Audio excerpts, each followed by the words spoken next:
Sementara yang paling barat itu masih kita dalamkan, strukturnya juga ada dua barisan struktur memanjang utara selatan, itu juga ada dua lapis ya, lapis barat sama lapis tengah, sama umpak yang ada di sana. Itu juga menggambarkan bahwa kalau melihat pola yang selama ini kita bayangkan, kalau membayangkan kumitir itu merupakan pagar yang besar, sekitar 200 kali 300.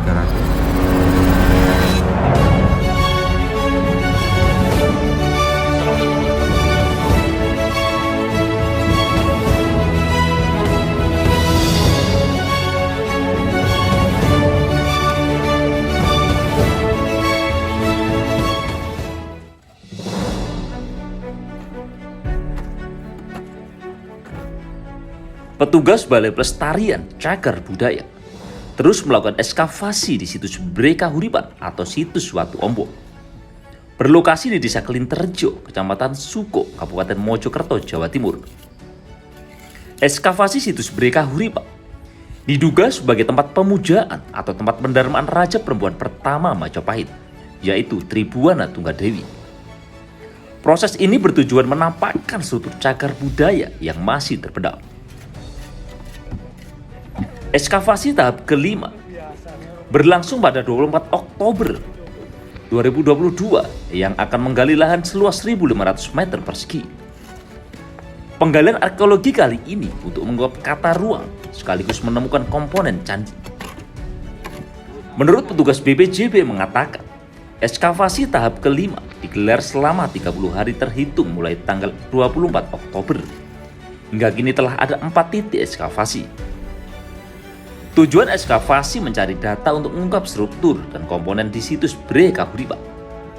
Ekskavasi selama 30 hari dengan luas sekitar 1.500 meter persegi. Ekskavasi tahap kelima ini menunjukkan bahwa situs Brekahuripan ini sangat luas berdasarkan konsep tata ruang candi pada zaman Majapahit.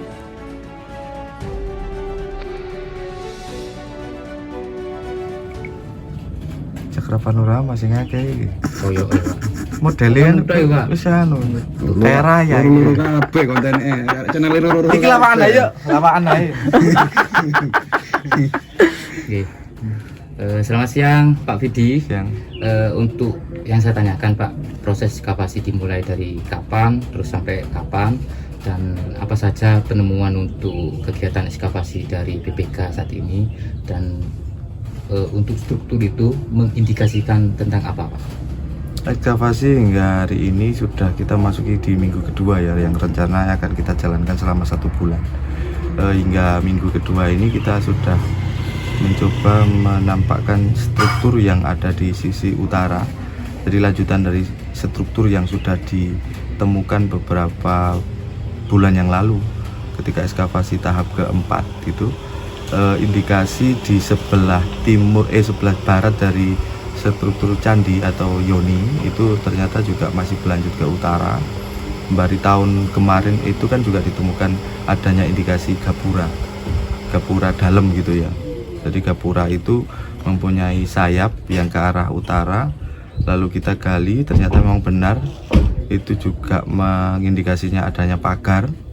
Lalu kemudian di sudutan utara timur itu juga kita temukan adanya sudutan yang membentuk pilar besar. Kita mengingatkan seperti kumitir kalau di barat laut itu juga ditemukan sudutan yang dengan pilar besar. Tapi itu juga belum bisa memastikan apakah itu bagian dari sudut dari pagar luar dari kompleks ini atau tidak gitu ya. Belum bisa kita pastikan. Tapi yang jelas struktur itu kemudian berbelok ke arah barat. Itu juga kita temukan cukup panjang, tapi untuk ujungnya juga belum kita ketahui. Namun di area lapangan dari hasil explore kita di hari-hari minggu kedua ini, kita menemukan adanya struktur-struktur yang ada di kedalaman 1,5 meter. Itu cukup dalam dibandingkan struktur yang ditemukan sebelumnya, karena di bagian atas itu sudah rusak parah. Tapi kemudian kita lakukan pendalaman hanya 1,5 meter baru ditemukan struktur intak. Itu menandakan bahwa gejala pengrusakan situs ini cukup luas gitu ya. Mungkin bisa jadi ketika orang bikin batu bata atau pemanfaatan sekarang, mereka tidak tahu bahwa ada pengerusakan sebelumnya. Itu indikasinya dari temuan kita. Itu yang bagian lapangan. Lalu di sisi ke barat itu kita mempertegas atau mencari pola dari denah dari struktur yang sebenarnya sudah tampak sudah lama, lalu kita cari seperti apa bentuk polanya. Ada sudutan membentuk segitiga, lalu kemudian punya sayap di kanan kiri.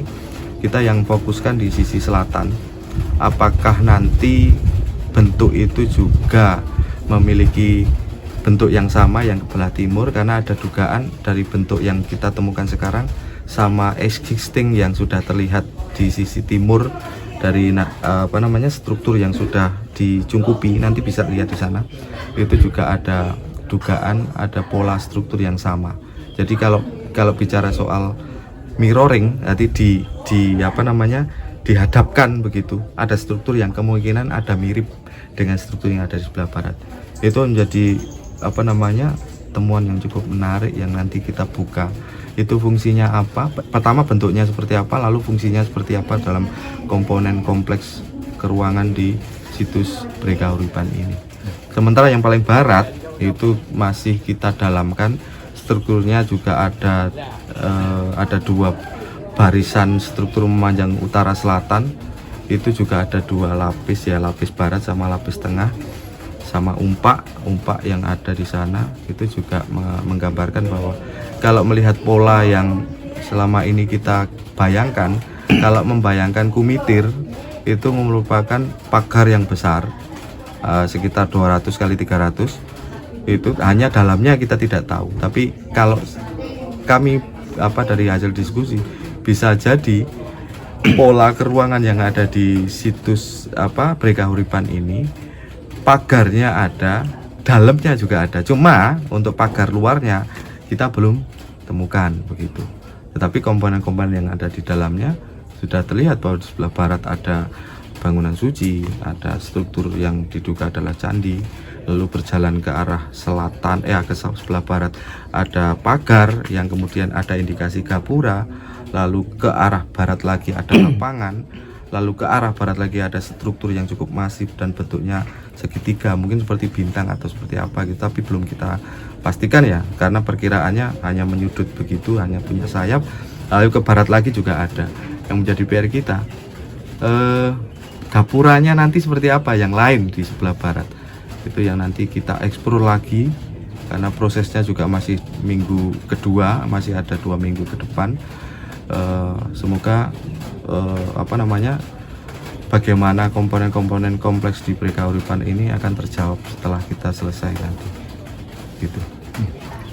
Kemarin sempat saya baca Pak di media bahwa luas dari denah lokasi ekskavasi itu 1.500 meter. Itu apa sudah final atau gimana? Belum. 1.500 ini sebenarnya hanya dasar perkiraan kita.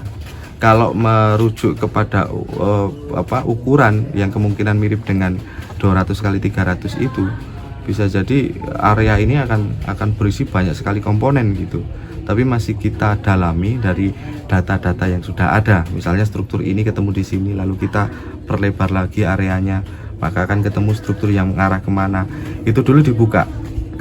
Makanya tadi saya bilang kalau kompleks itu adalah kompleks, punya pagar, punya pembatas antar ruang, tentu nanti komponen-komponennya terlihat, bisa terbaca.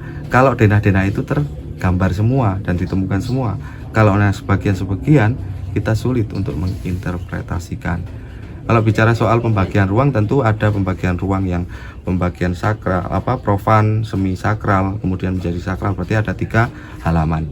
Tapi yang masih kita indikasikan adanya temuan gapura itu hanya di kemungkinan adalah di ruang sakralnya yang ada di sebelah timur, yaitu sebuah struktur yang diduga candi yang kemudian di atasnya ada yoni begitu. Tapi untuk pola halaman yang lainnya yang membatas ruangnya itu belum jelas.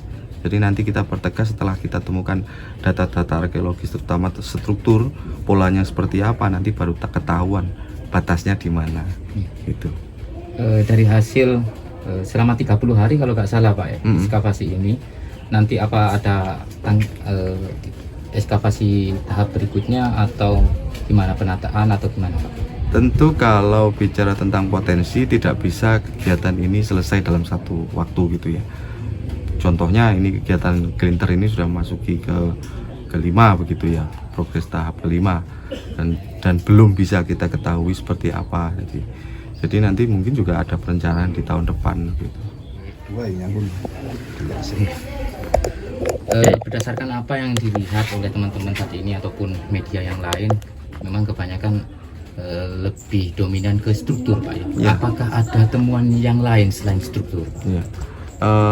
Temuan yang kita dapatkan itu ada temuan kepeng itu di sebelah barat, hampir beberapa tempat kita temukan gitu ya. Lalu kita juga temukan beberapa temuan-temuan genteng, itu juga paling banyak di sini genteng sama pecahan-pecahan keramik. Kalau dari uang yang kita kepeng yang sudah kita baca, sementara ini yang kebaca itu ada 3. Jadi ada masa Song Utara, kalau bicara abadnya abad ke-11 awal itu ya. Lalu kemudian dari abad ke-14 Ming itu juga kita temukan. Kalau bicara pertanggalannya tentu kan dari abad 11 saja ada, lalu kemudian Ming juga ada. Tentu kan pemakaiannya tidak bisa kemudian bicara berarti ini adalah masa Song Utara, abadnya terlalu tua kan. Sementara Ming juga ada di abad ke-12. Berarti ini pemakaian yang, ini soal uangnya ya, pemakaian yang terus berlanjut. Uang ma Pak ya? Bukan, kepeng. Oh kepeng. Duit Cina, kepeng Cina itu ada tulisannya. Kopok itu Pak? Bukan, kepeng kalau Kepeng. menyebutnya. Kalau kopok itu kan biasa digunakan untuk temuan yang koin besar, Majapahit itu istilahnya kopok. Kalau Cina kepeng. Tipis. Kalau genteng itu hampir di semua tempat. Ini menarik juga. Setiap struktur, 2 pola struktur misalnya barat sama timur, kebanyakan di lapisan stratigrafi tanahnya di sebelah barat dari struktur itu ada berapa lapis itu isinya genteng semua. Lalu sebelah timur dari struktur ada genteng semua. Itu jadi pola yang perlu kita baca. Kenapa kok bisa ada struktur temuan lapisan tanah isinya genteng semua, dan itu polanya mengikuti strukturnya. Kalau struktur sisi luar sama sisi dalam kok jatuhnya di sisi luar itu di sisi barat, tengah ke arah timur itu juga temuan genteng cukup signifikan. Ukel juga itu berarti kan menandakan bahwa komplek ini ada ada struktur bawah, lalu kemudian punya atap, punya tiang mungkin kayu, dan atapnya atap genteng. Untuk temuan-temuan keramik itu juga didominasi hijau seladon yang bisa dari Song, bisa dari Yuan gitu. Ming juga ada. Kalau yang kasar, hijau kasar itu dari Vietnam, itu juga ada. Itu aja. Terakhir Pak, kesan dan pesannya Pak untuk pemirsa di halayak ramai begitu Pak, menanggapi dengan adanya kegiatan ekskavasi yang dilakukan oleh BPK untuk saat ini Pak. Ya, pesannya tentu kita harus banyak berliterasi ya. Kita belajar bersama karena kepentingan kita adalah kepentingan untuk mengungkap sejarah peradaban bangsa kita. Tinggalan-tinggalan materi yang ada, artinya kan ada struktur, ada benda yang kita rangkum menjadi data-data yang valid, yang tidak bisa terbaca hanya dalam hitungan bulan, hitungan tahun, tetapi berkelanjutan. Tentu perlu kesabaran. Apalagi kalau dalam rangka cagar budaya, tentu yang namanya pelindungan, pengembangan, pemanfaatan itu juga melalui tahap yang cukup panjang. Ekskavasi ini salah satu tahap awal dari bentuk penyelamatan pengamanan struktur. Tetapi nanti di kedepannya tentu kan butuh banyak pihak untuk bisa berkolaborasi dengan kita. Artinya setelah kita ekskavasi, desa harus seperti apa, pemerintah desa, pemerintah kabupaten, pemerintah provinsi, lalu kemudian pemerintah pusat di dalam menanggapi potensi yang ada terutama di situs Glinterjo ini atau Prekauripan, agar tentu saja ujung dari kegiatan pelestarian adalah kesejahteraan masyarakat. Nanti sebisa mungkin ketika diekskavasi nanti yang bisa menerima hasilnya adalah masyarakat secara luas, bisa untuk aspek manfaat pariwisata, aspek pendidikan, agama, kebudayaan, tentu saja semuanya akan terangkum menjadi satu kebijakan yang bisa diharapkan saling bersinergi, termasuk kepada teman-teman YouTuber, teman-teman pemirsa YouTuber juga, viewer semuanya, agar selalu saling mengingatkan lah jika ada sesuatu hal yang berkaitan dengan, intinya kita sama-sama ingin melestarikan budaya yang ada di Indonesia, terutama di Jawa. Kalau bicara Majapahit, tinggalan Majapahit cukup banyak dan beragam. Itu bukti bahwa negara kita adalah negara yang penuh peradaban yang tinggi. Hanya saja setelah ditinggalkan, kita lupa ada bekas-bekas yang sebenarnya kita sendiri yang kemungkinan juga merusak gitu. Ya. Terima kasih Pak. Sama-sama.